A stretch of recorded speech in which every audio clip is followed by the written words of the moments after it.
এর আগে আমরা ঘড়ির কাঁটা বদলানোর চেষ্টা করেছি।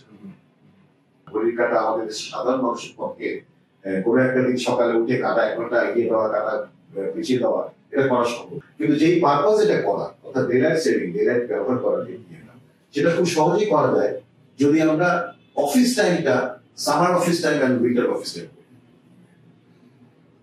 সামার যদি আমি বলি যে 6:30টায় কাজ শুরু হবে, 7টায় কাজ শুরু হবে, তাহলে অটোমেটিক লোকজন 10টায় ঘুমিয়ে স্বাভাবিকভাবে, তাই না?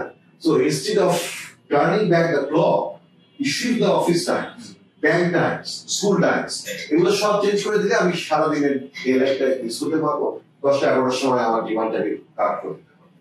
So this load shifting measures is a must as the economy progresses all over the world.